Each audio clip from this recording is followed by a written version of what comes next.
An update tonight after 72 guitars were stolen from the Oregon Music Hall of Fame. Authorities have now been able to recover 2 of those guitars through an investigation that ended with an arrest. Fox 12's Chandler Watkins spoke to the Hall of Fame's president on this update, as well as the outpouring of support they've received from the community. She joins us now live from Southeast Portland.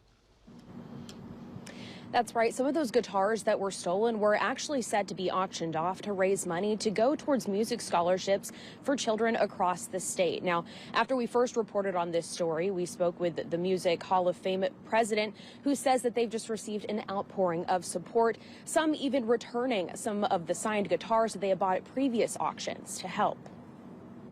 Some of these things are invaluable because of what they do. Terry Currier, president of the Oregon Music Hall of Fame, says he was shocked when they discovered 72 guitars missing from their storage unit earlier this year. Some of those guitars were signed by Oregon Music Hall of Fame inductees, meant to be put on display when their museum opens. The rest of the guitars were set to be auctioned off at their induction ceremony this fall, the money going towards music scholarships for kids across the state. It was just a giant gut ache. Could you think of these kids?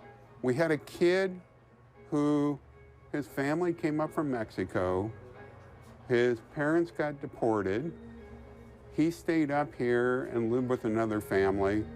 He worked after school to earn money to live with his family and found time to practice his tuba every day. And to see this kid's face when he got the scholarship, I mean, it was tears in your eyes. It was like tears of joy. Currier says since our last report, the community has stepped in to help. They've received guitars signed by Rick Springfield and all of Motorhead. We've had 2 people who have bought guitars in the past in the auction who have donated their guitars back. One was a K.D. Lang guitar, and one was a Willie Nelson guitar. This week, Portland police announced their investigation into the stolen guitars led them to recover 2 of the guitars, along with tens of thousands of dollars worth of stolen items. 40-year-old Eric Michael Lamberton was arrested and charged with aggravated theft and burglary, among other charges. He pleaded not guilty. Meanwhile, Currier is still hoping the remaining guitars can be found or returned. If you have these guitars out there, you bring them by to me at the Music Millennium store.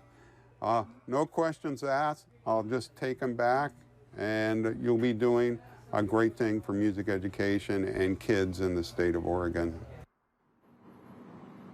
Portland police say they're continuing their investigation through their Central Neighborhood Response Team and are asking anyone with any information regarding these stolen guitars to contact them at crimetips@portlandoregon.gov. Live in Southeast Portland, Chandler Watkins, Fox 12 Oregon.